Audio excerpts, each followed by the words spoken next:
On today's starting nine, we recap the winter meetings and all the big free agency, trades, news, roster moves, as well as having Chris Cotillo, Red Sox insider, on to join us about the Xander Bogaerts devastating news, Boston, as well as all the chaos going on in the AL East. Steve Cohen still running laps around all MLB owners, and a major personal devastating signing for Carl. It's a huge, huge, huge starting nine with some new segments and a great interview. Let's get into it. Action! Welcome back to Starting Nine. Carl here in Chicago. Snake in Austin, Texas. Extra sleeveless today. Is that it? Did you rip the shirt too? If you're watching this on YouTube, go subscribe to our YouTube page. You'll see some depth. Is that a V-neck? It is a V-neck. No, I mean, sometimes the scissors, take a different route sometimes, and it shows a little bit more of the shoulder. Cut this one into a V-neck. I'm a big fan of V-necks without sleeves.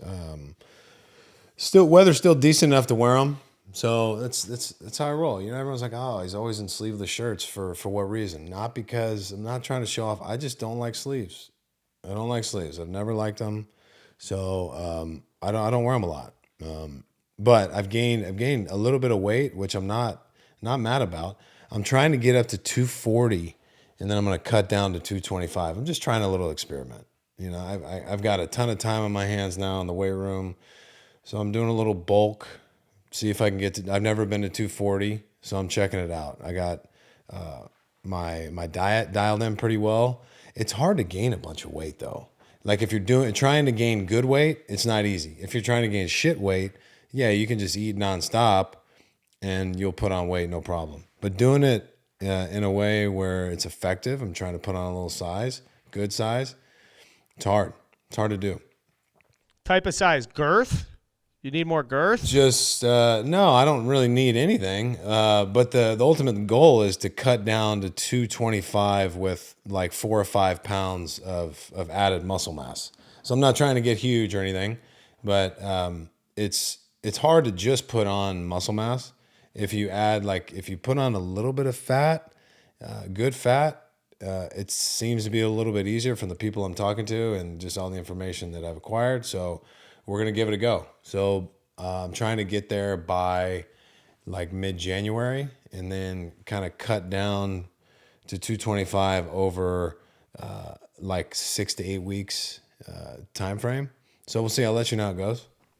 Over the holiday, I'll be checking in repeatedly. Yeah, it was tough over the holidays. So I'm putting together the Christmas menu and getting all the shopping done for that. We're going to go fried turkey, prime rib, ham is like the three meats we're going with, and then we're coming up with all the sides. We're going to have like 30 people at the house. So it's a lot of pressure to cook for that many people, and you don't get to hang out as much because you got to worry about all the not burning the fucking prime rib and making sure the fried turkey is perfect. But we're going to get it done. That's one meal, 3 meats, one meal? 3 meats. It's a little overkill, but you get people that don't necessarily like fried turkey, or people that might not like ham, so we got the prime rib for them, and you got to make sure the temperature's right. But you can't have prime rib that's past medium rare, right? Because then it's not really prime rib. It's got to be medium rare, and if you want it cooked a little bit more, then throw it in the microwave. But it's gonna be medium rare in my house. Okay. Well, it's bulking season. Yes, and it is. Never a better time to have 3 meats, one meal, than when it's time to get up to 240, take it down to a structured 225. I'm here as a support guy. I'm here to coach you through that. I got to get back in the gym a little bit. Un poquito. In January. Just wait till January. Yeah, nothing I'm trying to like cut down into or fit into. I don't have any big things coming up. Just be nice, get the blood pumping, help with the sleep, Other stuff, big weekend in news. I said in the intro, Chris Cotillo is going to come on. We get deep, very deep in the Red Sox, which is, used to be a regular piece of programming for Starting Nine for obvious reasons, and for obvious reasons that's changed this past season. We have a buffet, a smorgasbord, a massive selection of Red Sox content for everybody coming up, from Xander Bogaerts to Rafi Devers and minor leaguers and starting pitching problems and ownership issues. If you're a Red Sox fan, obviously stick around, or just AL East enthusiasts. Other than that, tons of stuff to get to. Do we want to get to it? Yeah, let's hop right into it. There's a lot that happened, and as per usual, we had a couple signings like right after our last show, which we're used to. But there's a lot of news to talk about, and as far as the Red Sox go, it's kind of hard not to be slightly pessimistic as a Red Sox fan with what's gone on and seeing Xander leave and the potential of not retaining Devers. If they don't sign him quickly, I mean, this is last year before free agency, and we know they were close. So that's got to be concerning for Red Sox fans. I think they have 4 World Series this century, 3 within the last 12 years or so, 15 years. That's a fan base that should be pissed off. That it absolutely is. They don't pay lesser, but they pay price. They let Mookie Betts walk and then turn around and find a bunch of money for Trevor Story. Now Xander Bogaerts is going. Very confusing situation for the Red Sox. And like I said, we're going to get very, very into that. Now, I think I said this last episode, a huge influence to me in the ownership and all this stuff is Steve Cohen willing to put money out there based on the tax. He's going to end up spending over $400 million on payroll this year. And it says at the top, man. I mean, it's his world, and we're literally just living in it. Senga, $75 million deal, filthy fucking split. David Robertson to the bullpen. Brandon Nimmo, 8 years, 162. He doesn't give a fuck. They already had Nimmo, so I don't even can't really say they're a lot better in that regard. They already had him. Yeah, I think bringing in Senga. Well, they're paying him $21 million. Sure. I'm just saying from on-field performance, they don't really get a lot better in that sense. They just end up having a higher payroll. We'll see. Look, I love Senga. I think from what I've seen, and if you go on the body of work, I mean, the 11 seasons that he pitched in Japan, it compiled really, really nice stats. There's gonna be a learning curve for him over here for sure. I mean, he does possess, a lethal split, or they call it like a ghost fork or something like that. Like, is it a new pitch? No, I don't think it is. He just maybe holds it slightly different, but it's a split or a fork ball, whatever you want to call it. Guys have seen that sort of action on off-speed pitches for a long, long time. But I think he is going to be really good. Obviously you have Scherzer and you've got Verlander now. I don't even know if it's necessarily a concern with those guys, but I mean, they're getting old. And at some point they're going to slow down. Just hopefully for the Mets and Steve Cohen, it's not this year or even next season. But you never know, and who knows if they're even done. I'm probably not. Let me get the calculator out for a second because there's some important number play. The Mets are paying $76.2 million in tax currently, and that could go up. Yeah. Out of a total $421 million expense for payroll. So they're basically, for every dollar that they spend on their payroll, they have to pay another 18 to 20 cents as a premium because the owner does not give a flying fuck about payroll tax and any of this shit. He's got all the money in the world. Now, I do also want to point out for New Yorkers, Steve Cohen, as rich as he is, $10 billion. Michael Bloomberg, I looked up the other day, is like $75 billion. What's going on in New York? I need a piece of that. Well, they're making so much money that it doesn't really matter what you spend on payroll. They're gonna be just fine. So, do you think this is putting a good amount of pressure on the ownership group and around the league? Is it going to make them want to spend more money? Is it going to make them say, fuck this, we're not buying into what Steve Cohen's doing. We're going to just continue to go on our program and do what we think is necessary to do for our franchise. I hope that it makes them spend a little bit more money around the league, but it should. A couple things should happen. It will continuously push ownership, all the other owners. If we keep going in free agency, like the Cubs have all the money to spend, they say, but they won't commit to 11 years. What you're seeing is teams that are willing to take more long-term risk, like the Phillies and obviously the Padres, and now the Mets. Mets more, I would say, their long-term risk is they're spending so much money right now. Their long-term risk is like, okay, we're going to spend four. The cash outlays that they have are almost twice as much as number 2 in baseball. That's kind of the long-term risk, is just burning through so much cash. It's a little bit different with what the Padres and the Phillies are doing, but you're seeing a small number of teams that are now coming out and saying, like, they're willing to spend. There's so many teams now that are so much further behind. Way further behind. Way. So yeah.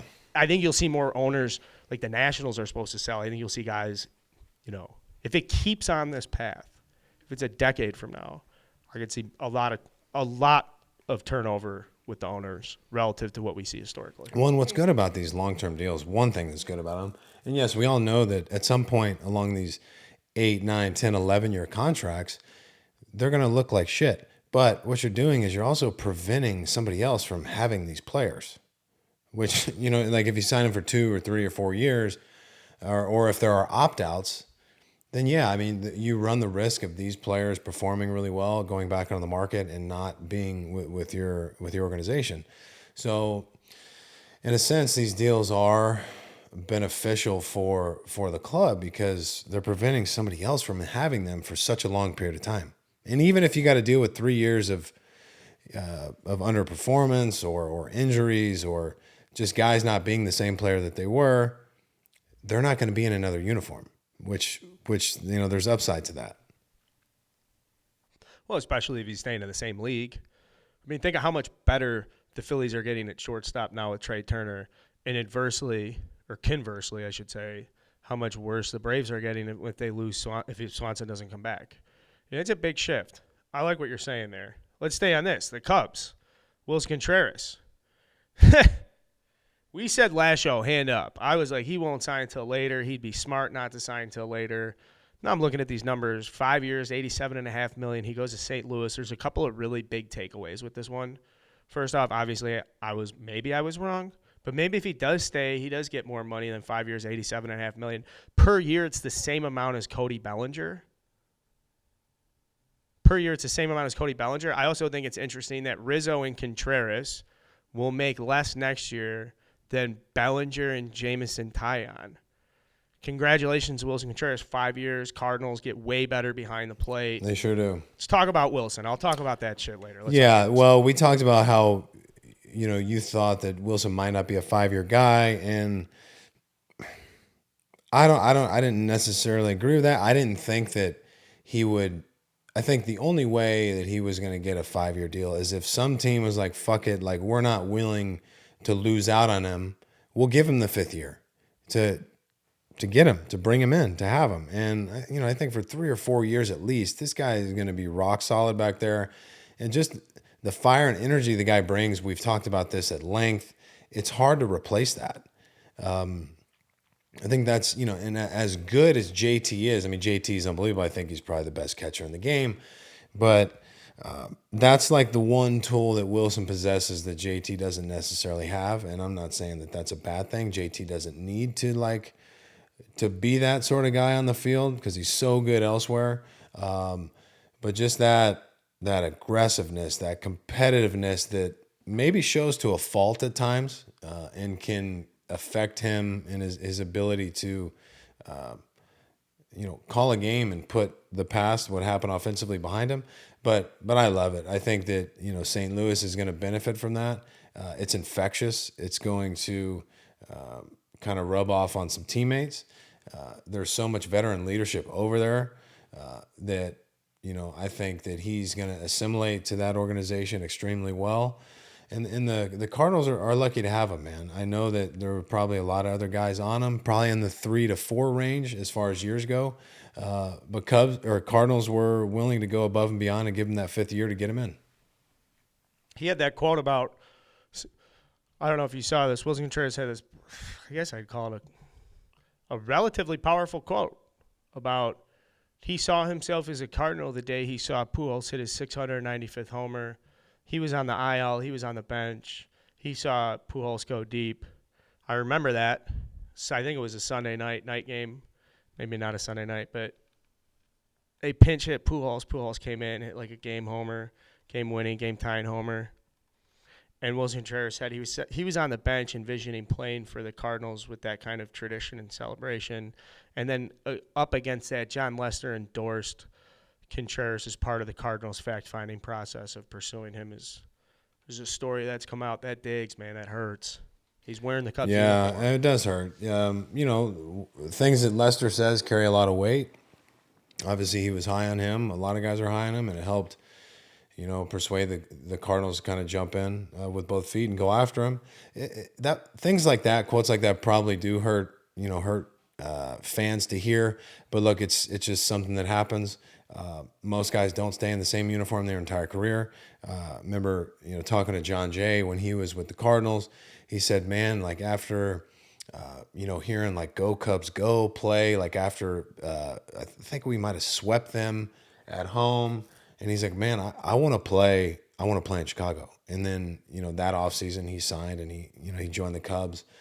Those things happen around baseball, and players have different motivations for wanting to play on certain teams, and that just happened to be something that drew Wilson Contreras to want to play for the Cardinals, and that's a pretty big deal. Watching Pujols hit home runs like that, and thinking about being part of the history with St. Louis.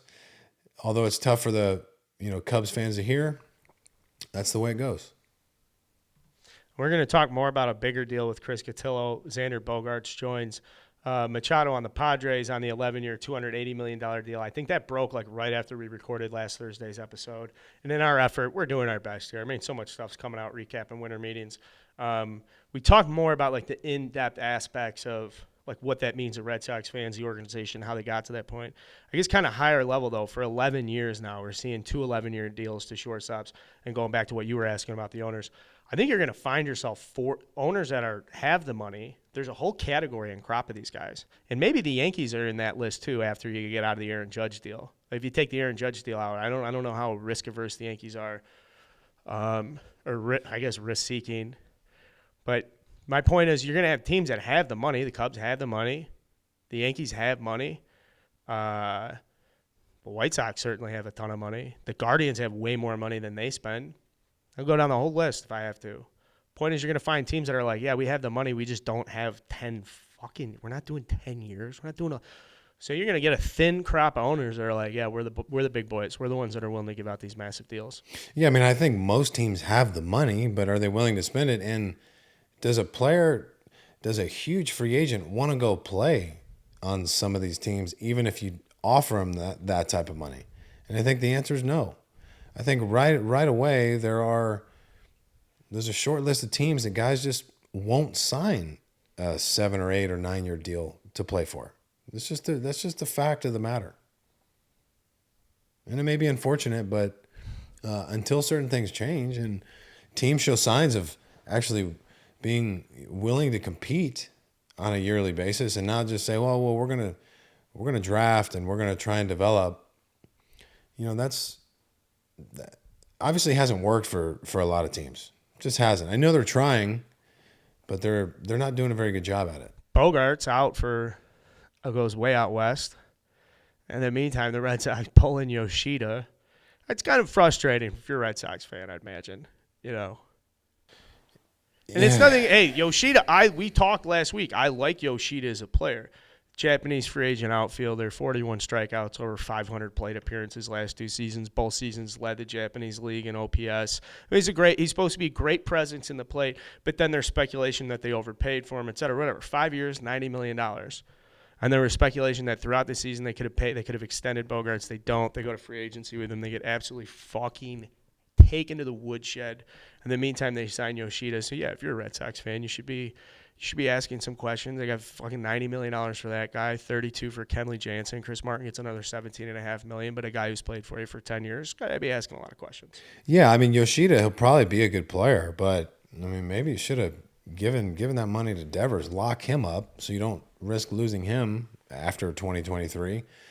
Yeah, I don't know.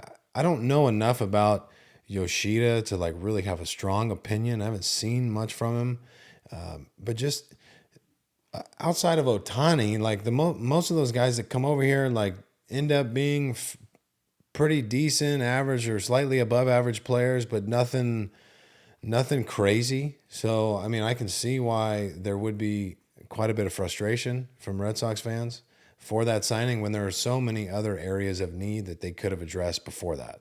It could be great, like right to your point. He could be great too, but I don't know what that history looks like. They're trying to think of other great Japanese-born players that on time that really turn it on. I mean, obviously fucking Ichiro, but Yeah. I mean, from a position player standpoint, I'm trying to think. There's not many of them. shout out Tadahito Oguchi. We should get him on the show one time. Athletics make a couple moves. Chase Peterson, $9.5 million. Oledmus Diaz, 2 years, 14.5. See, like that's what you're saying. Those are they're right in that category, right in the sweet spot. The Athletics making some deals like that. Mm-hmm. Those are just low hanging fruit. But then there are diehard fans out there that see those deals and are like, yo, I'll take fucking Chase Peterson. That's a nice little player. Yeah. Sean Manaya's going to San Francisco, 2 years, $25 million. That seems like a place where he can go thrive if he gets some starts and I should say get an opportunity to start consistently. And I don't know what was going on with him in San Diego. Yeah, I mean, there's a lot of upside there to the Manaya signing. Yeah, is he going to replace Rodon? No, probably not. But I mean, there is a tremendous amount of upside. And let's see with San Diego. I mean, yeah, he didn't pitch well. He had a 5. But look, I mean, I think he's way better than that. I don't know what was going on, if there were issues mentally or physically, but he should be able to pitch to a low 3 at least. I mean, that guy's got tremendous stuff. I had much higher expectations for him last season. Well, here's a story, and tell me what you think about it. Allegedly, he was moving slider grips around and. Yeah, well, when guys something along the lines of tinkering with the slider and tinkering with his delivery. I'm sure he was. Well, when you have inconsistencies and you're struggling with certain pitches, you're going to try things. You're going to be on the side throwing in long toss or flat grounds, bullpen sessions. You're going to move the ball around. You're going to try and develop a better feel for something with a new grip, or maybe slightly changing your arm angle, your hand position. These are very common things that happen throughout the season when you just can't figure it out. You can't find consistency there, and it's frustrating. So whether or not that was a right move, I commend him for at least trying. Because if you're sitting there with the same grip, same arm slot, same hand position, and just getting the same poor results time and time again, it makes sense to try something a little bit different. Well, if he can get it turned around, $12.5 million for a guy a year ago is the fucking bell of the ball when it came to trade. Like, everybody wanted to trade for Sean Manaea last year. So, again, though, San Francisco as a team, I feel like, is just bounce-back city. I feel like if you're over the age of, 28 and you feel like you are not having the career you think you can have based on your skill set, San Francisco's at the top of the list of places to go. I don't know why. Tough division, man. Tough division. And, I mean, who else have they signed? They were in on Judge, I guess, for $360. They're supposed to be in on Correa big time. There's supposed to be a lot of people that are out on Correa now because it's clear it's going to take 10, 11 years to get him or 1 year and 50, 2 years and 120, whatever the fuck Boris wants in the short term. I mean, short-term numbers got to be huge. No, that's what I'm saying. Like, if you're not willing to give these guys a decade – yeah, you're going to miss them. And now you're only seeing there's a handful of teams that want to do it. And then the fucking let's talk about trades for a second. The Pirates don't want to trade Brian Reynolds. Crazy. The Athletics are reported that they won't trade Sean Murphy unless they're getting the moon for him, which I don't know how much that has to tie back to the Cubs not being able to trade Wilson Contreras last deadline and last offseason. Maybe there's just not a market for catchers in trades. But Sean Murphy's fucking legit, and he's for sale, and he's not on the move. Well, it's so risky to get rid of a legit big league catcher. And trying to replace that. That is such a hard position to fill, especially when you already have a guy like that. And then now you're rolling with what, 2 backup catchers or 3 backup catchers? I mean, the A's were looking for Lars Nootbaar, Brendan Donovan, Gordon Gracefo. Well, and I can say at least Lars Nootbaar and Brendan Donovan. Brendan Donovan finished 3rd in NL Rookie of the Year voting. That's a big haul. And I'm surprised the Athletics would ask for 2 big league ready players if they were going to get rid of a big league ready player they already have 3 years of control left for. They don't want to pay an arbitration. That's so fucking cheap. That's a different level of cheap. Well, when you're getting still 3 years of control over Sean Murphy, then maybe you have to consider it a little more heavily. But God, when you work so hard to draft and to develop these guys, and they're almost like part of your family, and it can be tough to get rid of them. But if you're getting a legit big league catcher already developed, ready to go, man, you got to consider that a little more heavily if you ask me.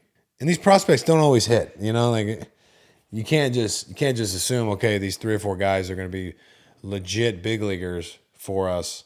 And that's probably not the case. Maybe 1, maybe 2 will be, but all of them, it's highly unlikely that that's going to happen. You see the story Cole Hamels is looking at a comeback 2023 per his agent? Yeah, I mean, this guy doesn't stop, and more power to him.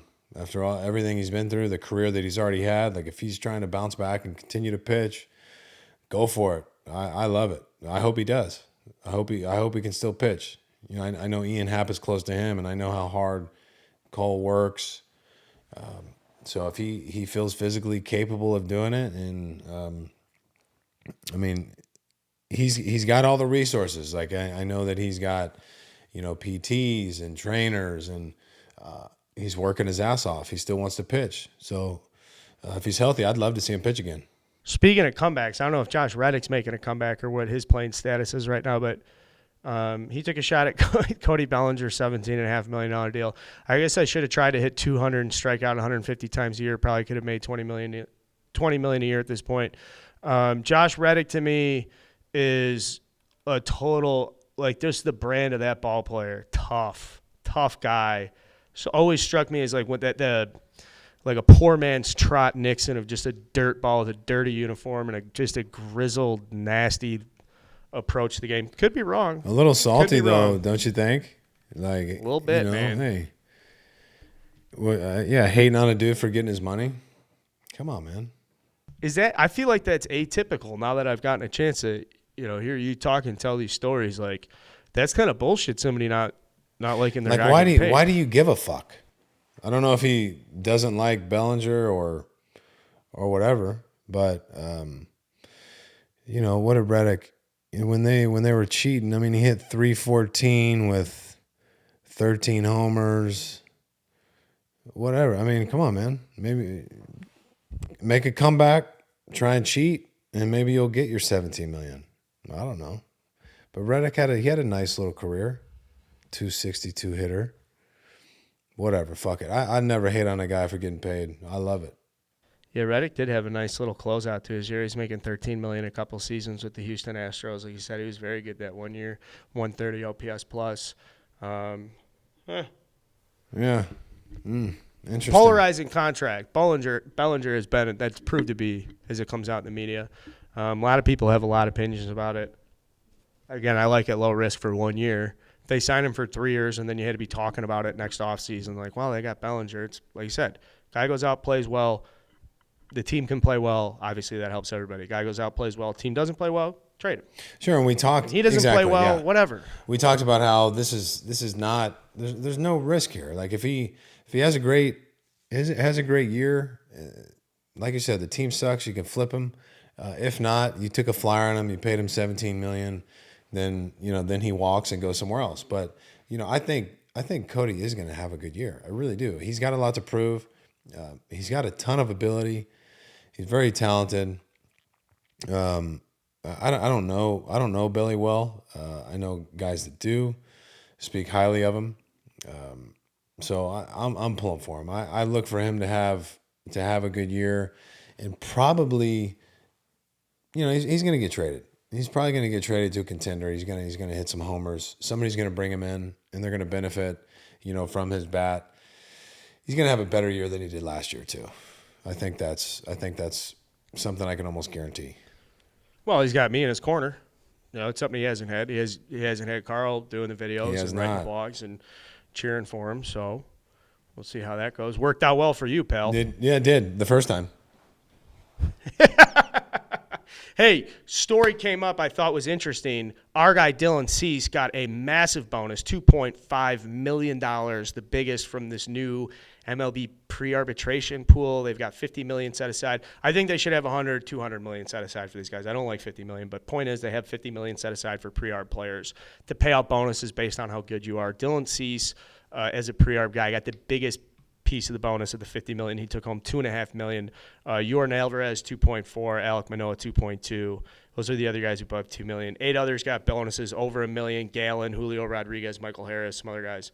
But just shout out to our guy Dylan Cease. That bonus, $2.5 million, to my understanding, is almost 4 times as much as he makes in salary.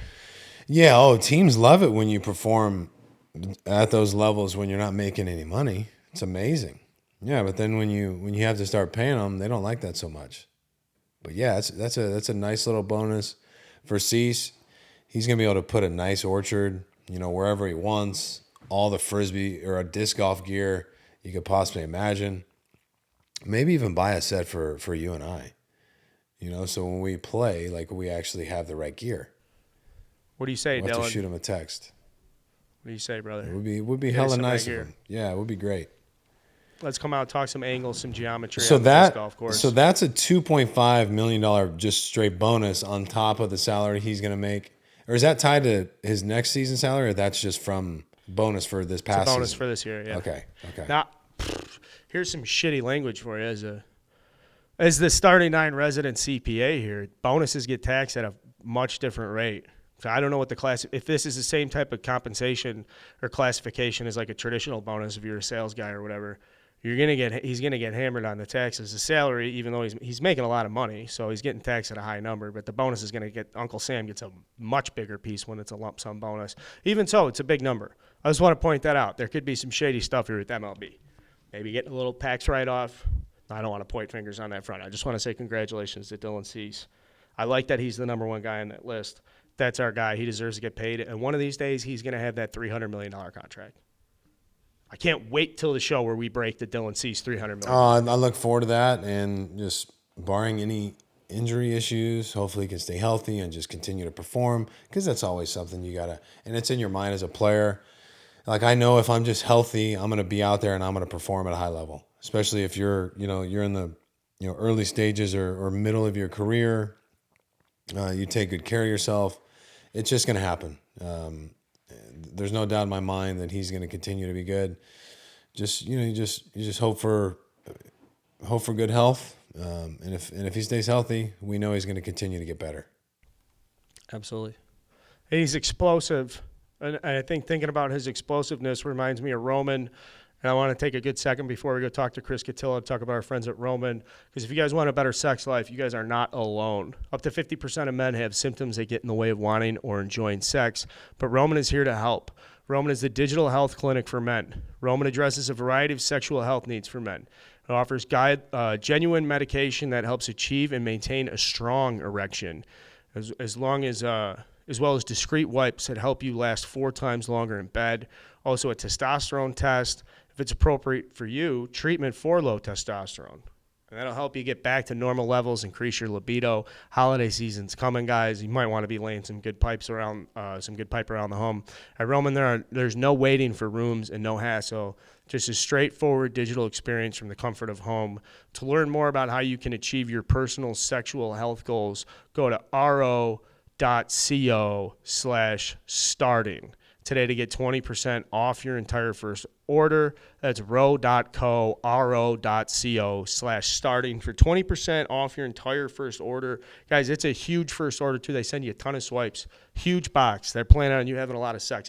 I cannot recommend this enough. Give yourself a gift this holiday season. Give yourself the gift of a nice, strong, firm, reliable boner. I mean, nothing's better than that, is there? A reliable boner. Knowing you have a good one ready to go, and there's sometimes you're like, this ain't going to go well. But knowing when it's going to go well, it happens. It's okay. Yeah, you never want to be in there with a half-hard dick, so. ro.co/starting, 20% off your first order. Okay, we're going to talk to Chris Cotillo now. Chris Cotillo is an MLB insider for the Red Sox. We've known Chris professionally for years. He's a Red Sox guy. I know this show used to be hosted by a very prominent Red Sox guy. So we would like to give a lot of our audience an opportunity to deep dive into what's going on with the Red Sox. Obviously, probably a little bit spin and tone than what you guys are used to here. But Chris Cotillo is joining us to talk about the Xander Bogaerts stuff, the Devers stuff. And he's on the inside. This is like a legitimate beat reporter who is following it in depth, has the pulse of what's going on, I'd say. Yeah, and it's Cotillo, not Cotillo. He cleared that up for us. Let's get to the interview. Here's Chris Cotillo. All right, we're in the interview portion of today's show. We're joined by MLB insider Chris Cotillo. Chris, thanks for joining us. As we were saying in the green screen, you're an OG Barstool Chicago guy. You were on like the first episode of Redline Radio, or one of the first weeks of Redline Radio. It's good to see you again. Yeah, good to see you. That was, I think, my sophomore year of college, junior year of college. So that was long before I was washed up like now. But, happy to be here. Yeah, it's a great trajectory for your story. You join us now when I say MLB Insider. You were just at the winter meetings. I know you cover the Red Sox now full time. Introduce your qualifications to the audience so we can hammer home some insight. Yeah, I've covered baseball, I guess, for almost 10 years in different facets. I was with SB Nation for a while, and since 2018, covering the Red Sox for MassLive.com. Covering the ins and outs of that organization, which has been obviously in the last week a lot, in the last 5 years a lot. So, was at the winter meetings in San Diego. No sleep for a few days. Obviously, Xander Bogaerts leaving, so it's been busy. But that comes with the territory with covering a team like that this time of year. Chris, break down the winter meetings for us a little bit, and especially some of the audience that might not be completely familiar with. Kind of what the winter meetings are for in terms of meeting with players or GMs, owners trying to bring guys in. We saw a lot happened during the winter meetings. A lot of guys were signed. Boston didn't really make any significant moves. And how do you think the winter meetings played out, and what situation is Boston in currently? Yeah, I mean, the winter meetings are basically the off-season convention, and I think there's all kinds of league business that happens all day long. Teams are meeting with each other, teams are meeting with the league about rules, and there's that kind of stuff that is the reason everybody's there. But the real reason is that teams are meeting with each other to make trades, and teams are meeting with agents to get these free agent deals done. Free agents are there, in the building, and then basically it turns into a college bar, but of everybody you've ever heard of in baseball at night, which I think is, kind of bizarre. Actually, one of my friends come in who just happened to be in town in San Diego, a big baseball fan, and we're sitting in the lobby from, 8 to midnight, and some of the names you see pass through, oh, isn't that CC Sabathia? Yeah, oh, there's Jose Bautista coming through, and it's he was shocked. It's just this hotel lobby where all these people you've heard of from, all these different, players from really every decade, every era, and then current managers, current general managers, and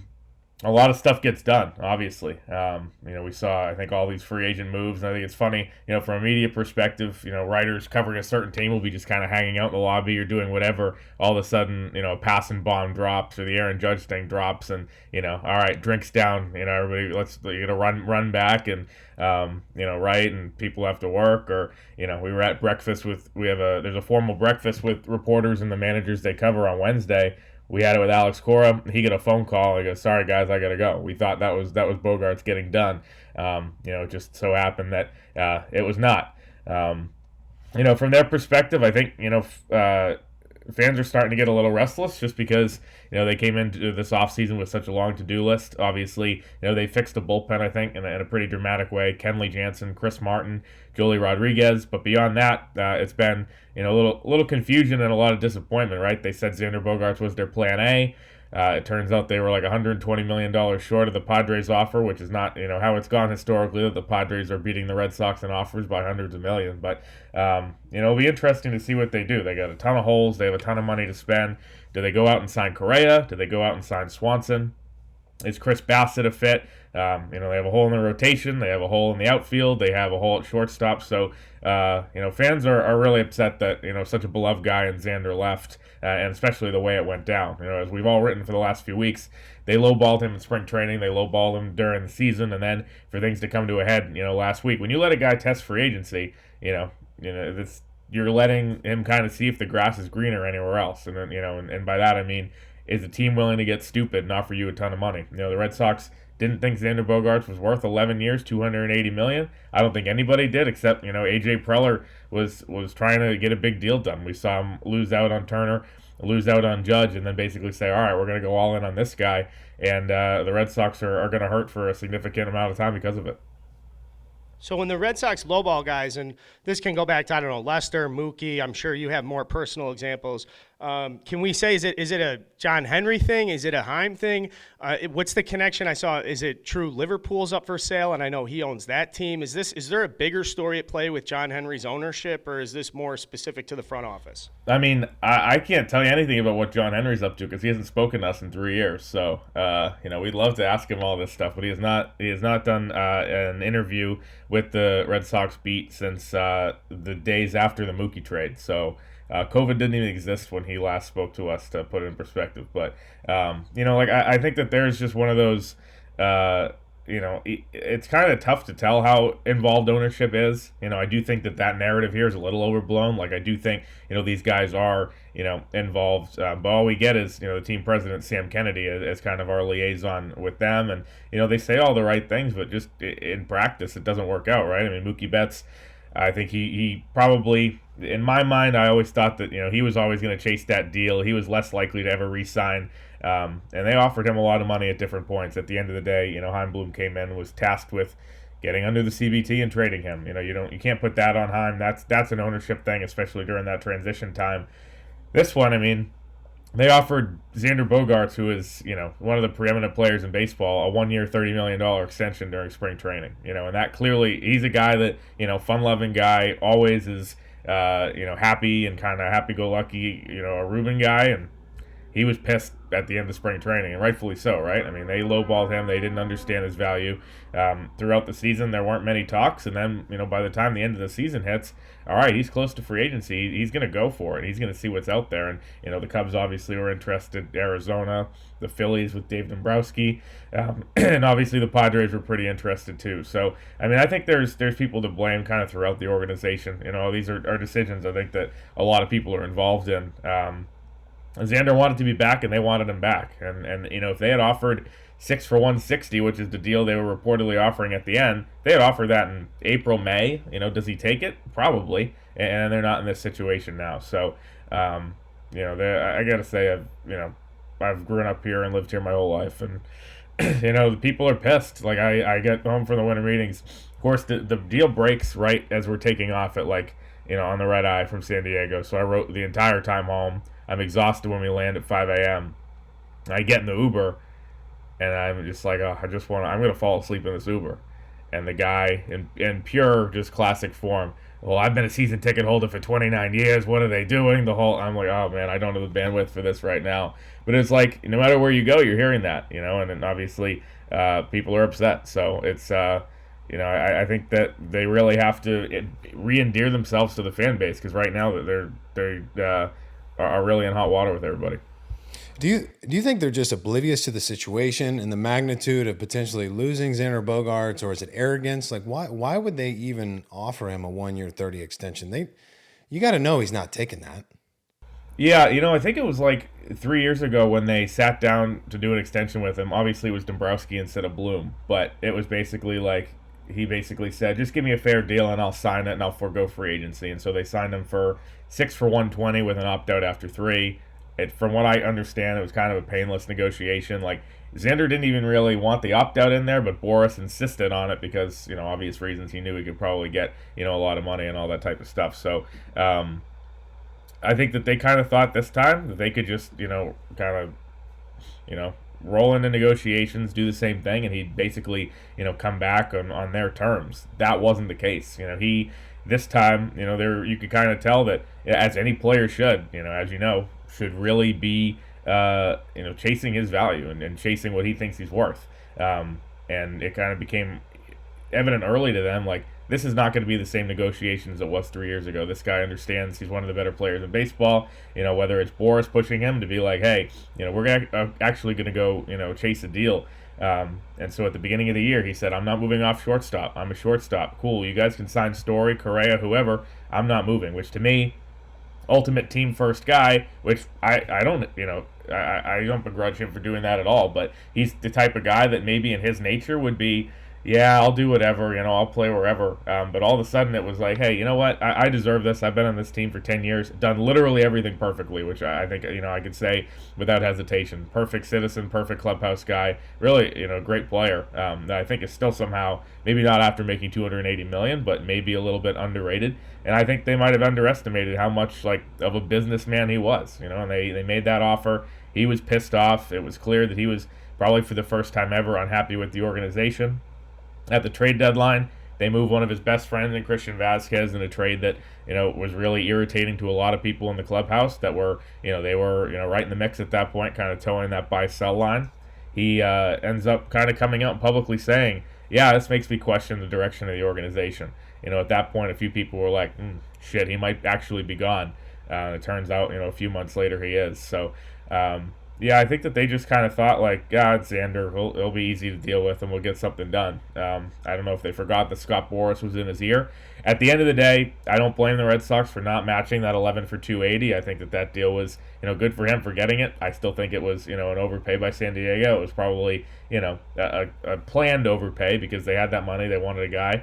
But, they could have gotten this done a while ago. And, I think that to avoid kind of what we've seen in the last week in terms of the fan outrage and now a huge hole to fill, all that type of stuff, it would have been worth it for him.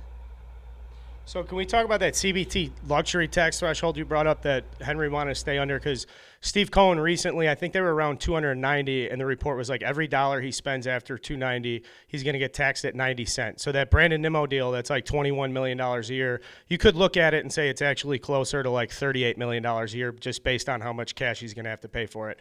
How does that dynamic work, and do you see that being like a bigger trend where more owners like Middleton and Seidler and Steve Cohen can really distinguish themselves as guys that don't give a shit about being the luxury tax, whereas the Red Sox, the Cubs, teams are being a little bit more hesitant that do have the money to spend, but because of that tax, they're less likely to participate actively in this type of free agency. Yeah, to see what Cohen's doing is crazy because like he came in and we all thought like, oh, this is crazy.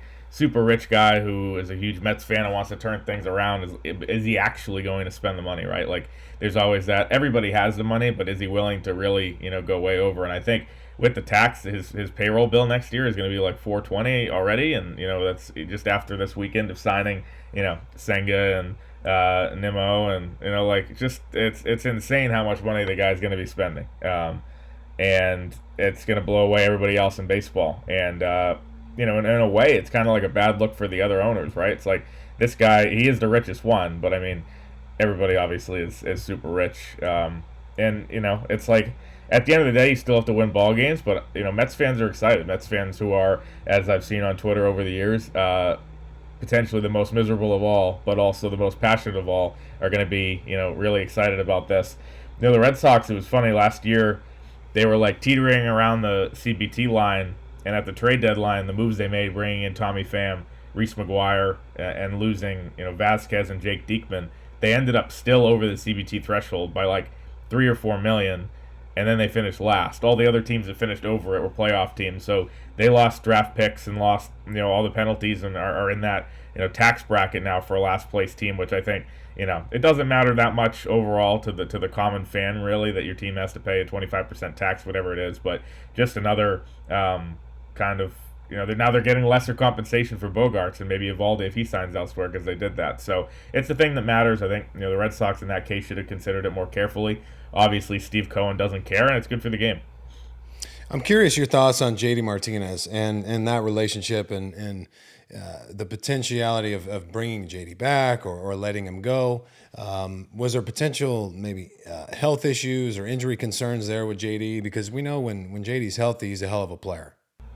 Yeah, first thing I'd say is that people don't talk about this enough, but he is in a city where there have been a lot of really, really bad free agent signings for guys coming from other teams. He is one of the best ever. If you look at the 5 years he spent in Boston, he was, other than the 2020 season where he was, did not have his routine and was, he's a very routine-oriented guy. When you're starting a season in August or whatever, he was not ready, and he's admitted that, and so that, is a wash, and I think a wash for a lot of guys. the other 4 seasons, he was an all-star. They won a World Series in 18. He kind of changed the lineup when he came in, and that never changed. Obviously, by the end of this year, he fell off a little bit. But really, for Dave Dombrowski to sign him for 5 for $110, just a really, really good deal. He was a great fit. You don't see guys come in and embrace the market very often. We've seen that. Carl Crawford and David Price, obviously. Adrian Gonzalez, some guys that have come in from other places and not been good fits. JD was perfect. I think in terms of the last year, he was just kind of out of sync the entire time. He started off super hot in April and May. He was hitting like 400 by the end of May and really tailed off. I think, the opposite field, a lot of guys saw their opposite field power decrease this year. He was one of them. That was obviously, fewer homers. At Fenway, they built a concert hall in right field. Alex Gore is convinced that changed the wind patterns, and therefore his guys couldn't hit the ball, oppo, which I think was interesting. Whether that's an excuse or whether that's true, it's a moneymaker for the organization. So, but he's a guy that I think the writing's on the wall that his time in Boston is done, just because they kind of want to be more flexible in that DH spot. They signed Yoshida the other day. He might get the bulk of the at bats there. They might sign somebody else. I think that he's probably going to go to somewhere else and on a 1 or 2 year deal. And this is a guy that you want on your team. He's a guy that I think really changes the complexion of your lineup. He's a guy that is not just going to be worried on his at bats, but like constantly coaching the rest of the lineup. He's not the most vocal guy. He does this thing with us that I think is hilarious, where like every single night he's shocked that he has to talk to the media after a big game. It's like, why me? Why do I have to talk? I don't know, man. You hit 4 homers. It's pretty simple. But he's shocked every time, and then he's like, oh, do I really have to? But yeah, you do. And then once he gets going, he's great, and you kind of realize like why he's so engaging and why the teammates like him too. And he goes and he fixes the guy's swings. He's on the iPad the whole time. It's like having another hitting coach there. So a team's going to be happy to have him. Obviously he's on the older side now, and he's not going to be the kind of the star player. Another guy I think kind of underrated in a way. Obviously he had a really good run here, but I think the writing's on the wall for him to leave and then to cycle some other guys through that DH spot, just the way it feels. But if the price is right, as always, I guess he could come back. Were you surprised with Yoshida? Yeah. So that we did a scrum with Heim Bloom at like 3 on Wednesday, and this Japanese reporter was asking like, oh, do you like Yoshida? Do you guys have any interest? And he's like, oh, I'll just say he's a good player and someone we've scouted and blah, blah, blah, blah, blah. And I was like, oh, there's so much going on today. This is a back burner thing that they're interested. I don't know much about this player. And like we left the scrum and 10 minutes later, Passan broke it, done deal, 5 for 90. So, clearly Heim knew that when he was talking to us and was not about to tip his hand there. Like, honestly, I've not been able to dig in as much as possible because of the Bogaerts thing happening a few hours later. I do think, if you look at the reports from Keith Law at The Athletic, Kylie McDaniel at ESPN, either like all these executives, these anonymous executives have a vendetta against the Red Sox and are trying to smear them publicly, or they actually all agree that this was a crazy overpay. When you see a rival executive saying, I have no words about a signing that you made, it's probably not because he thinks it's so good of a signing. And another one of them said, they overpaid by more than half. So, it's interesting. I do think the one, kind of fascinating piece of it is that Red Sox fans complain constantly that Heim Bloom is always coming in second and always, not willing to overpay for guys that he wants. Now, kind of, it's going the other way. Like, now he's paying too much, and people are upset about that. So, you can't have it both ways, but, they identified a guy that they liked. He's going to probably, if not be the starting left fielder, then a DH left field combo. Apparently, obviously, the hit tool is a lot greater than the glove. I think it's kind of the first move in a few in the outfield picture, and we'll see how it all comes together. But, 5 for 90 is not an insignificant amount of money, and it's clear they like the guy. So, it's not official yet. It'll be interesting to hear their reasoning for why they made that move. But, it was an aggressive one, and for a front office that hasn't been aggressive the last few years, so we'll give them that. Let's talk about the starting pitching concerns a little bit. I know Nick Pivetta well. He probably didn't have the season that he or the Boston Red Sox expected him to have. Chris Sale was out. I'm assuming he's going to be healthy this season. Evaldi's a free agent. I don't believe, Walker's going to be gone. Rich Hill's not going to be there. First of all, what does the minor league system in terms of their starting pitching depth look like? Are there guys to be excited about? And if not, do you feel like they feel pressure to bring in a couple starters for throughout the remainder of this offseason? Yeah, Nick Pavetta recently blocked me on Twitter, so if you want to ask him why, that would be great. I'll text him. So yeah, it'd be great. I literally zero clue. Oh my God.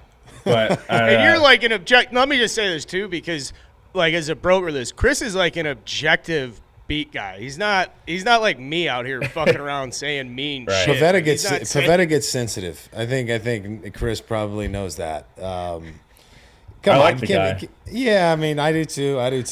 You can't be blocking guys on Twitter. Come on. Yeah, so anytime he wants to unblock, happy to talk. But I think he's obviously a guy that they expect to be a part of the group. They have Brian Bayo, who has the chance to be one of the more tantalizing arms and really all of baseball. He was great down the stretch last year, early 20s, and a guy that they think could turn into their next ace. He's going to get a chance to be in the rotation full time. Garrett Whitlock's going to be in the rotation full time. Obviously, there's a ton of upside there. We've seen it out of the bullpen the last couple of years. They want to kind of get it in the rotation. So that's kind of your core. And then around those guys, big question marks. Chris Sale, as you mentioned, you never know what you're going to get. Theoretically, like all these injury concerns he had, they're not long-term things. So like he snaps a rib pitching, the rib heals. He breaks a pinky with the line drive, the pinky heals. He breaks a wrist riding a bike, and all these unfortunate events, the wrist heals. Like these things are, they think that he's going to be 100%. Obviously, until you see it, you can't believe it. James Paxton, the same type of thing, a guy that they're pretty high on. They were happy with how he finished the year last year. Rehab-wise, he never got on the mound for them, but he's back for $4 million. Those are two guys that obviously a lot of upside, obviously a lot of risk. You add that to Bayo, Whitlock, Pavetta, maybe Tanner Houck, and then you go out and get somebody. The reports the last couple of days were that they're probably not going to bring back Evaldi.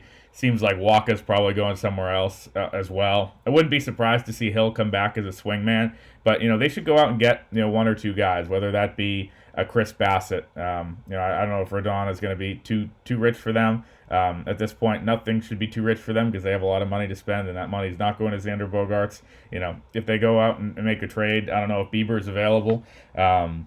But go get one of those controllable starters too. They need like a number one or a number two, some certainty there, because if you look at it, Bayo and Whitlock, tremendous upside, but never done it in the rotation. Sale and Paxton hurt. Pavetta, inconsistent. And then kind of the guys they have behind them, Cutter Crawford, Winkowski, Seabold, those guys, are probably kind of back-end depth starters, and you can only have so many of those. They actually need to go out and get a number one, get a number two. It seems like they've been aggressively trying, but now, like I said, now that some money is freed up, theoretically with the Bogaerts thing, maybe that's what they do. Is there a chance that they're maybe stalling for like is it Marcello? Happy birthday, by the way. At the time we record this, it is his 20th birthday. He's like a top top name. Is there a chance the Red Sox are just like kind of passively chalking up the last 2 years like the Cubs have for like the last 4? Yeah, I mean, I think that they, he's a guy they're obviously very high on, but, I don't think they were thinking about we're going to move on from Bogaerts because we have this guy coming. I think that's a risky game to play. They have a lot of infield prospects, obviously, coming up and are going to be part of it, but, they file that kind of thing under, a good problem to have, having too many talented players in that spot. So, I think he's still a guy with potential. I would say he's probably untouchable in trade talks, but he's still a ways away. So they're not. I'm more teeing myself for saying, well, then Rafi Devers is going to leave too, right? Because what my understanding is he was so close to Xander. Is that true, or what's the connection between him and Xander in this situation? Now are people just assuming Devers is out the door? Well, people are assuming Devers is out the door because they have not, paid the last two homegrown guys in Mookie and Xander. I think they are extremely close. They're best friends. Devers has always cited Bogaerts as his mentor. He's been the guy that's really taught him how to be a big leaguer. They are extremely tight. At the end of the day, somebody close to Devers the other day was telling me he's going to be disappointed to see his friend leave, obviously, but it's more business than anything. If the Red Sox come to him and offer a deal that he wants to get done and he thinks is an acceptable offer, he's not going to turn it down because, Xander Bogaerts left. So I think it comes down to that. Talk about pressure being on the Red Sox. Like, They can't just be this factory of homegrown talent, which is that's a kind of a bonus for a big market team, right? Like the Dodgers have done it, and the Yankees to an extent. And then as soon as these guys, it's time to pay. If the Yankees can lock up Judge, and the Dodgers can lock up some of their guys. I know some of them are left, but lock up some of them. The Red Sox miss out on Betts, Bogarts, and Devers. I think that would be a hard sell to fans. Like homegrown talent's so important. We know that, but even like if the Red Sox go out and sign Correa today, will they be maybe a little bit better than they would be with Bogarts? Sure. Are fans going to be as happy? No, because they got to get to know this new guy Correa instead of Xander, who they've known for 10 years. And people don't like change because it requires work. They got to go on the baseball reference page and figure things out, and they know Xander. So it's not worth the headache, in my opinion, to even make that switch, even if he is kind of the marginally better player. And that's obviously debatable. Maybe he's a much better player, more expensive too. But they got to just sign Devers. They really have to kind of like just spend on him. And I think those talks will really kind of begin seriously in spring training. I really can't believe, hearing you talk about Devers like that. I knew that, him and Bogarts were close, but that's just it's a head scratch for me that you're going to allow Xander to leave like that, knowing how close they are. It almost seems like, these guys in the front office just aren't paying enough attention for some reason. I don't know. Maybe they have a bigger plan on the horizon, and we're just too stupid to figure it out. But I doubt that's the case, man. So it's got to be frustrating for you guys too, sitting here trying to cover the team and just trying to think along with the moves they're making or not making, and wonder why they're deciding to go in a certain direction. Yeah, to an extent. I mean, I've kind of thought they hired Hein Bloom to have a long-term plan, right? Like it wasn't a 1 year, 2 year, 3 year thing. And 5 months into it, really, for him, the COVID hit and kind of threw everything upside down, obviously for everybody, and for a team building thing for him, for sure, and he had to trade Buki right at that time and all that stuff. But I think part of their plan was to have Xander Bogaerts as part of the team, and I think that they flubbed this from the beginning. They had to pay the price last week when he left, and they had to deal with the outrage, and now it's kind of like plan B. Is plan B go out and get a Correa? It could be. I don't think they've ruled that out. Is it, go, now give Devers a bigger offer because we have extra money maybe that we were going to give to Bogarts? Maybe. At a certain point, big market teams with a rich history, rich tradition, they need stars. They need guys that are going to, have you come to the games. Like you look around the league, that's always been the case. Here, it's always, been the case. Rafael Devers leaves, right? Who's the biggest star on the Red Sox? Trevor Story, who's been here for a year, it will be 2 years at that point. I mean, Chris Sale's been hurt for the last few years, so you can't even say him. I mean, like, Garrett Whitlock was a Rule 5 pick 2 years ago, and he is now, like, one of the 3 best players on this team. To me, I know that the Red Sox are not as worried, and these teams nowadays are not as worried about, like, we got to get the star for the bulletin board or whatever. We just want guys who can win us ball games, even if they're not, the sexiest names. But at a certain point, you need that cachet of the star. And, they have not had that. I've been covering the team since the middle of 2018. They've given out one free agent deal of more than $70 million in that time. That was to Story, 6 for $140. The second biggest is Evaldi, 4 for $68. I think the third biggest might be Kenley Jansen last week, 2 for $32. So, there's just kind of been this reluctance to spend now for a few years, and, fans like spending John Henry's money on Twitter, so they want this money to get spent in some way, shape, or form. I think Devers will go a long way with the fan base, but still, I don't think it heals all those wounds from the other 2 guys leaving, and not just those guys, right? Because like that, those are the guys that are the faces of the franchise to an extent. But they traded Benintendi, they traded Christian Vasquez.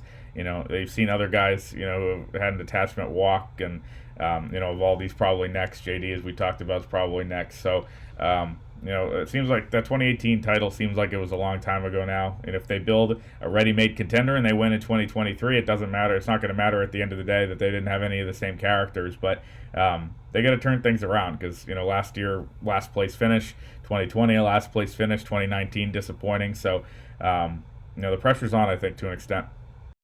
What are your expectations for Trevor Story moving into 2023? Because, look, everyone says you take guys out of Colorado, they're not the same type of guy. I've always thought Trevor Story is an amazing player, great infielder, really good at the plate. Obviously didn't have a great season. Was sidelined for a while. I believe it was a wrist injury, correct? And I don't know if he might have had something else go on. But what's your outlook for him, and kind of how do you break down his first season there with the Red Sox? Yeah, he was a guy that never made excuses throughout the year, and I always said I'd be happy to be the one making excuses for him because I think that there's a few things that did not go his way early on. When he signed his deal, he did it with obviously in a condensed spring, but like 10 days left in camp, and then he signed, and 2 days later his wife gave birth to their first child. He went back to Texas. He was there for a couple days, and by the time he came back, he had a week to prepare for a season in which he was changing leagues, changing cities, now a father for the first time, changing positions from short to second. Like his entire life, basically everything he had known was turned upside down, both personal life and on the diamond. And he had it basically a week to figure that out. And you saw it was a very, very slow start to the point where he was booed by Red Sox fans for striking out 4 times in a game. Ohtani was pitching, to give another excuse, but striking out 4 times in a game at Fenway in early May. And then he became, like right after that, the hottest hitter in baseball, and 5 or 6 homers in a 4-game series, I think, maybe even 7. And he was great for the month of May, and then cooled down again. And then by the time he was starting to kind of get right again in July, he got drilled on a check swing. He got hit in the hand, and they kind of misdiagnosed it. That cost him again. And he is a guy that all of a sudden there's kind of that talk of like, is this guy durable? Or are there injury concerns here? He's played like 155 games his whole career, and he comes to Boston and basically one freak injury on a check swing cost him a couple months. I think he is cut out for Boston. In terms of like. He seems to be kind of a serious guy, but a guy that gets it, And that's obviously not been the case with everybody. I gave some names earlier who don't, but he's just a guy that is kind of a tireless worker, good athlete, head down. The big question with him now is, where is he going to play? Is he the guy that slides in and plays shortstop for Bogarts? There's a lot of concerns about his arm, the velocity on his throws. The Red Sox, if they want to stick internally, they can either go with Story or Kike Hernandez. That could be one option. If they go out and obviously get a Correa or a Swanson, that'll be the guy they slot in there. But I think they need Trevor Story to be they're kind of that honeymoon period of all the stuff I talked about, all the excuses I'm willing to make. Those expire come spring training. So he's going to play for Team USA in the World Baseball Classic. He's going to be full time at either second or short. In one of those capacities once the season starts. But they need a lot out of him because if you're losing that big bat in Xander, this is a guy that they had him last year. They had him hitting like 6th and saying all right, you just have to be kind of a complementary part behind JD and Devers and Xander and all these guys. And now he's more of a featured part of the lineup, and I think they're expecting a lot from him. Thanks a lot for coming on and getting deep on the Red Sox with us. I do think that there's this weird positive side of me that sees a signing like Chris Martin and Kenley Jansen in the head scratchers that says, this is so crazy, maybe this will work. Because you look what the Orioles are doing, you look what the Rays have done, obviously getting Glasnow back if he's healthy for a full season to go up with Shane McClanahan. And the Springs, and they have so many guys that just keep emerging. Who knows what Eflin's going to do down there. The Orioles are getting better. The Yankees have made their moves. I know the Red Sox, you guys really don't take – there are times you guys finish last and you pick early, but you guys really don't have the tendency to go into a season with the mentality that you're tanking. And so it's interesting enough to me and bizarre enough to me where I'm like, what if this really works, and what if they do have a really good feel on the farm system and the depth in their in their opposition? That's very optimistic. That is for you, Chris, but yeah, no, the accidental tanking, that's always good. Well, hey, yeah, I appreciate you coming on, man, and thanks for the insight. I find it strange, a couple of the signings, and we'll see if Yoshida, is that his name? Yeah. We'll see if that signing works out. You just never know the transition period, how that's going to work out. You saw, Suzuki had I think a relatively good year for the Cubs. We'll see how it goes for the Red Sox.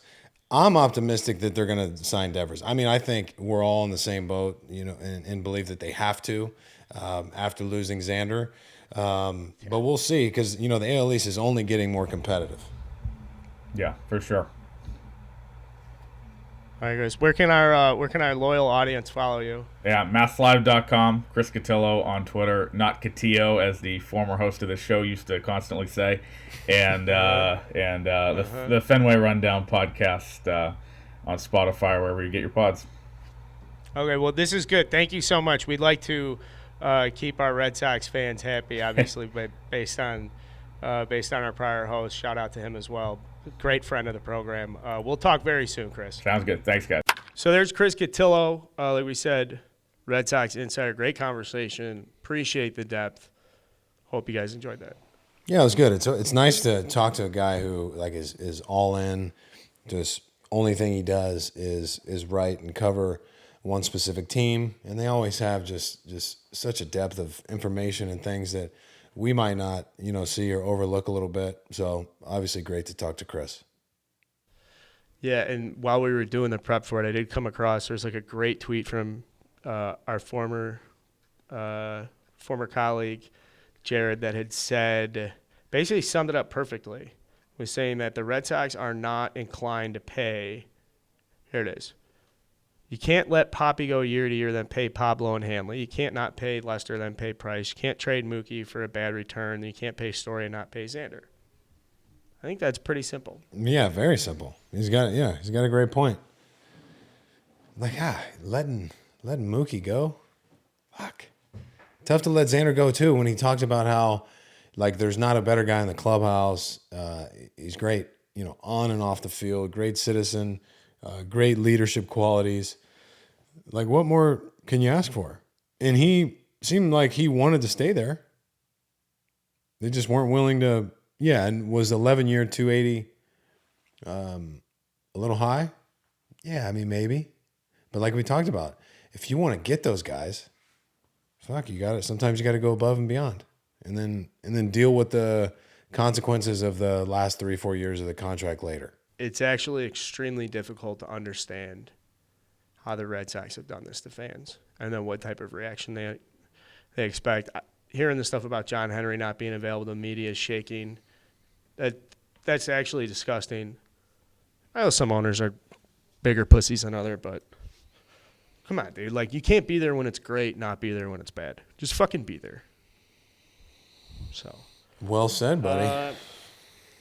I wrote a couple segments, especially in the spirit of the interview with Chris. I thought this would be interesting. Here's the first segment for you. Let's close out the show with some segments. How do you feel about that? I like that. It's been a while. I like it a lot. It's been a while. Segment number 1, hate to see it go. You never should have left. This segment's about players I just can't believe played in a different uniform. I'm going to start off with Johnny Damon, not the Royals version. Although if you are old enough to remember Johnny Damon on the Royals, so fucking sweet. That was such a sweet team. But we're not talking about Johnny Damon on the Royals. I'm talking about Johnny Damon on the Red Sox. I don't know if there's a more fitting free agent signing in my lifetime of Johnny Damon going to play for the Red Sox than him turning around to the evil Empire Yankees after he killed him in 2004. That'll never feel good to me. Hate to see it go. You never should have left Boston, Johnny Damon. Yeah, it's tough to see, especially when, long hair, long beard, and then to flip around and go play for the Yankees. Oh, God. I mean, I'm sure a lot of people's heads exploded after that one. I'm not a fan, so I don't really give a shit, but I know that baseball fans do.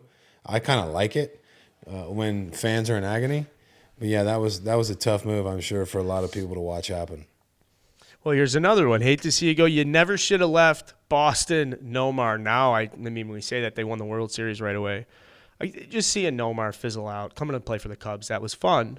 But Nomar in a Cubs uniform, Boston goes out, they win the World Series right away. And in my estimation, I think when Clemens left, first huge blow, Red Sox fans in my lifetime. All right, this is not forever. But when Nomar got traded, that just ripped hearts out. So now it's like, yeah, well, they traded Mookie. Of course they traded Mookie. They traded Nomar. They traded fucking Nomar. Dude, and look, in 99 and 2000, he hit 357, and then he comes out the next season and hits 372. Like, are you fucking kidding me with that? Oh, unbelievable. And just the batting gloves, the adjustment there, that had to be exhausting to do every at-bat. Exhausting. a great name. The way it the shape his name took on the back of the jersey, the horseshoe. He just had a full rainbow. It's a beautiful thing, man. He had a rainbow on the back of the jersey. And he was, I know a lot of people fucking going to kill me for this. He was so much better than Jeter. I don't even know if there was a comparison. Those two healthy. When healthy. That's the problem, though. That was the problem. Ooh. And the other problem is Orlando Cabrera came in, they instantly won a World Series under the most historic circumstances up until your World Series. Well, I think he definitely had some seasons that were a lot better than Jeter's. I don't even think that's arguable. Here's one. I love to see him go. But in the broad scale, see, this is me being a good National Baseball guy. I hate to see you go. Never should have left Albert Pujols. Going to Anaheim. It'll never make sense. No way. Those God, 10 years never happened. I hated that. Absolutely. Maybe my least, maybe the worst for me, like in baseball history. Like one of the greatest players of all time. His career average in St. Louis was 310, 315, maybe a little bit higher. And you continue to, and we will continue to see things like this happen in baseball. Like great players that just should never play in another uniform end up leaving and going elsewhere. I don't like it. I don't like it at all. I'm glad that we got to see him, hit 700 in a Cardinals uniform. But man, it would have been special to see him kind of play throughout from St. Louis start to finish. Very difficult. And I bet if they could go back and do it over again, they would. Well, you see this year the way it finished. Now, a lot of pageantry enabled by the universal DH. Shout out Rob Manfred. No one said pat him on the back for that move, but yeah, I mean from 2017 to 2 years ago, just obviously it wasn't good for Anaheim. Would he have played better as a St. Louis Cardinal throughout those years? I think he would have. I think he absolutely would have. Would have been a part of a better team also. That definitely helps. Yeah, and it's not like the Cardinals had great first base play. They had to move Carpenter over. They had a tough time solving first base issues after Pujols left. One last years. one. Yeah, what was it? Carpenter. It was Matt Adams. Yeah, Mark Reynolds for a couple seasons. Yeah, Mark Reynolds. I love Mark Reynolds. He hit some fucking huge homers though. I'll say it. A lot of swing and miss, but he hit the ball far. He's deserving of an award or his own segment. I will build a Mark Reynolds award or segment or some sort of programming around the anomaly of him and how elite the power was and the trade-off of being like, don't care how much you strike out, the bombs are worth it. Last one here, okay? I'm getting like sub-segmenting. Staying on the segment. Hate to see you go. Never should have left Justin Verlander. I don't get how the Detroit Tigers could have this guy for his entire professional career.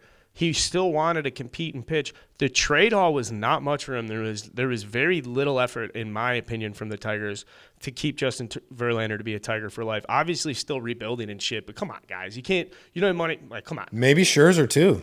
I mean, they had both those guys in the rotation. Probably some of that had to do with you never think that a guy's going to have this type of longevity. Really, like we've talked about, at some point the guy's going to slow down, but he hasn't. Maybe the best year of his career last season. But you look at all the innings, it's 190, 201, 201, 240, 225, 250, 240, 218, 206, 227 a couple years after that. Like just an incredible, incredible number of innings. Maybe he never should have left, but would they have won shit with him? Probably not. Just a tough organization to spend your entire career with. But if I'm a Tigers fan, I'm sitting there. I had Verlander, I had Scherzer. Now what do we got? Okay, so for the record, Justin Verlander has 3 full seasons with the Houston Astros. He was out 2020, out 2021. He got traded in 2017. He has 3 full seasons, 18, 19, and 2022. 2 Cy Youngs and a Cy Young runner-up, 3 All-Stars, and top 10 MVPs. That is, if you're the Tigers, I mean, it's not just you lose out on your most famous pitcher of all time. Nah, I shouldn't say it like that. Maybe it is. I mean, shit. Yeah. I mean, I don't know who else would be. Who would it be? Somebody from 80 years ago? You don't remember Four Finger Bobby Lou? Not very well. No, I don't. No, not very well. I don't. Not as I probably should. Although I did go down a Honus Wagner rabbit hole, which has nothing to do with this at all. But I was on a Honus Wagner rabbit hole recently, and man, that motherfucker can play a little bit. You ever watch the Ken Burns like baseball documentaries? Yeah. Those are fucking awesome, by the way. I think those guys. I have a high appreciation for the quality and value of play back then. That's all those guys did. Come on, they had good hands. Don't tell me you don't have good hands in 1905. What you don't have is it's different. It's a different style of play, but I still think those guys and strong like Bull back then. If you were big and strong back then, you'd probably be fucking gigantic today. I think the majority of the game was very underwhelming. Then you had these outliers. You had guys around the league, let's say a handful of guys that were just so much better than the rest of the talent that was out there. It's too hard to compare, though. It just is. I did enjoy an interview with Honus Wagner. He was talking about, he's like, well, now these hitters today, he was in his 50s. And he was saying hitters today don't face spitballs, mud balls, loop balls. I don't even know what any of that is, but it sounds fucking nasty. Maybe he's onto something. Okay, I'm going down a rabbit hole. I want to stay. There's another segment for you. Over-unders. Real original, Carl. I'm just going to run through a couple things. I want your take over-under. A little different here. This is more contract, still free agency stuff. Justin Turner contract years, 1.5 years. Over-under. I'll say under. Okay. Yeah, I think he gets a 1-year deal. Dansby Swanson annual salary, annual AAV, I should say. I guess that's a redundant. Okay, maybe a pro here. Clean it up. Dansby Swanson AAV on his new deal, $24.5 million. Under. Okay. I might get nervous. Well, yeah, I mean, it seems people aren't that high on Dansby for some reason. No. I didn't know his wife, they just got married. I didn't know she plays soccer in Chicago. Well, if you would have been listening in our interview with Dansby, you would have known that. Okay, I mean, maybe I'm just going back to it, pal. You know, it's like. We've had a lot go on since then. It's hard to remember everything. I bet I could go through a couple interviews and you'd say, oh, yeah, that's right, we talked that. 100%. I remember, or I forget shit from this morning. Like we had our contractor over here and we had a conversation. I can't remember what we talked about. It's okay. Nails. All right, next one. Chris Bassett contract value $100.5 million. Under. Way under. I thought Senga just got. Okay. Yeah. How old is Senga? No, I'll look it up. But Chris Bassett is 33 or 34 years old. Yeah. I mean, I don't know. I mean, I think what do you think? All right, that's a bad line. I don't know what the fuck, man. Maybe it's a bad line here. He's 34. He's going to be 34. No, I think he gets like $50 million. I think he gets a 3 or 4 year deal. Somewhere probably in the neighborhood of what Zach Eflin got. I'd pay Chris Bassett that right now. I'd go raise the money myself. I'd call. I don't know. I mean, I don't have the rich. I'd pit up. Let's say 3 year 50 for Bassett. I think that's probably what he'll get. Evan Longoria, dick size, full mast, 8.25 inches. He's in the news today. He got a big one. Huh. That's nice hang. That's heavy hang. Fuck. I'm just gonna go a tick under. I think it's probably around 8. Yep. I was also gonna go shade under on that too. I had that as a shade under. Still a hog. Didn't know if you'd heard stories. Carlos Correa, 11.5 years. Under. I'm going to say 10. He's the youngest shortstop available, and 2 of them just got 11. He's 2 years younger than... I'll stay firm at 10. 10 for 320. And that's over-unders brought to you by Barcelo Carl. Well, I'm probably wrong on all of it, but I had to give an answer, so fuck it. It's my first time handicapping it. Speaking of which, last segment, first time, long time, first time. I went to my first Army-Navy game this past weekend. It's just an opportunity for me to talk about losing my virginity. I lost my virginity on the Army-Navy sidelines. First time on the Army-Navy game. Brought my dad for his 70th birthday. Bucket list experience. Arguably one of the best weekends of my life. And we went to dinner at a place you recommended heavily, Double Knot in Philadelphia. How good was it? Amazing. You loved it, didn't you? Did you get the crispy rice, like with sushi on top? I think it was an appetizer. I think so. So good. Good vibe there too. Great atmosphere. Sitting in the basement, small talking. We were sitting right by the kitchen. My old man just small talking the sous chef. So we close out, and the sous chef just starts giving us sea bass, moki. Hey, why don't you try this before you go? What's moki? Moki's like the I think it's mochi. It's an Asian. Okay. I'm just asking. Okay. I don't know. Moki might be something new I've never tried before. Is that what you say, mochi? That's what it is. Well, you're the fat boy on this podcast based on this first time, long time. You had was a food coma? Yeah, I you got know a text those. message this week. You know those Brazilian steakhouses where they just serve you until you turn the card over from green to red. I took Cooper there for lunch. First people in. They opened at noon. We're there at like 2:20, and we're veterans at places like this. And they're like, "Oh, you've been here before." As soon as you sit down, we flip the card to green. It's like, "Do you want the salad bar?" No, just bring the swords out. Bring the swords. It's straight to like the bottom sirloin, the house special, the picanha, the ribeye, the chicken legs are unbelievable, and like some like garlic sirloin.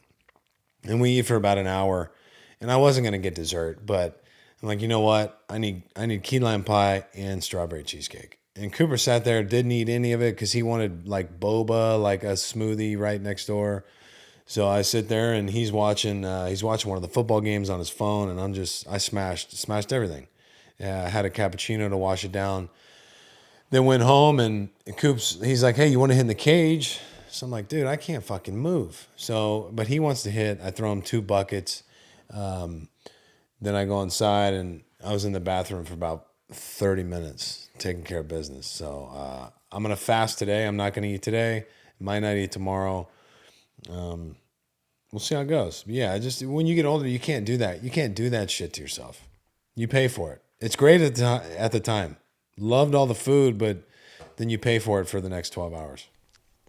I'm joining the fast, brother. I am. 2 years. I got to do a little, not a huge, heavy like detox, right? Just a lot of eating, a lot of traveling, a lot of drinking, a lot of just being around football and the tailgates, and it's that time of the year. So I'm excited to get I got to get a sweat in. Yeah. A little steam, sauna, get the executive going. And also, hey, did you take Cooper out to lunch because of that pop? Big home run, big knee kick. Yeah, he had a nice homer. Lake Travis Outlaws. Yeah, they won their tournament center. this weekend. He hit a homer, real nice homer, dead center field. He's got a good swing on him, man. But we're it's bittersweet because we're done for the fall. No more baseball games until the spring. But it's time to grind. It's time to get after it. We're gonna do a little workout program together, probably 3-4 days a week. He's not gonna be lifting anything heavy, but just some simple movements, some rotational stuff. And he's going to be moving from a minus 8 probably to a -5 bat. So he's excited about that. He was using a 30-22, and now he's going to be using a 31-26. So it's a big step for him. But he swung it last night in the cage really well. He can handle it. His hands are still in a good position. Kid's getting big, man. He's getting big. I'm proud of him.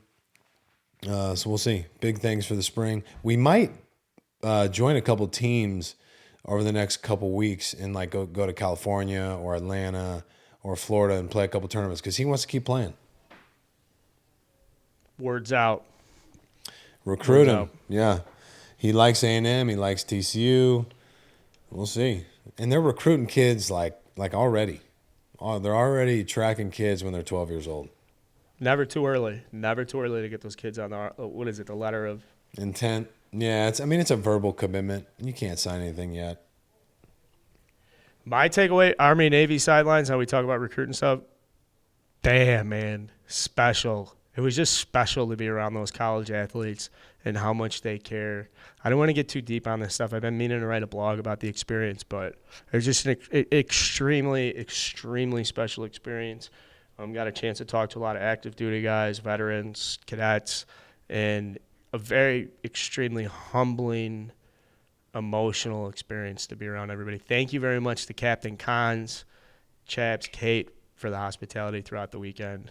Obviously, thanks to Dave and Dan for having us and doing all the stuff they do and enabling it. But just a ridiculous, ridiculous weekend. Love you, Dad. That's awesome, man. I'm glad you guys got to spend some time together and go to that game. And it just makes you feel a tremendous amount of pride. Like, no matter what side you're on, Army or Navy, it's a big game for our country. And, you know, thankful and happy to have, you know, such strong, you know, men and women serving and protecting us. And it's a cool game, and it gives them bragging rights for a year.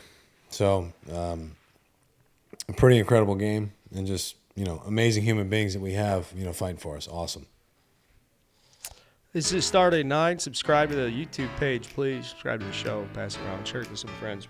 We're getting ready. We got big stuff coming. We got big stuff. And hey, that facial Big hair, season the facial hair didn't go unnoticed. It's coming in. It's coming in. I need you to get underneath the neck a little bit. Trim that up just a tick.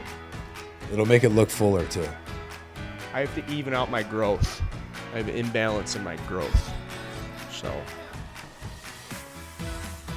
it's a weird thing It's all to have to good. show on, but Yeah. always a pleasure, brother. We'll talk soon. Yeah, man. Cool. Good show.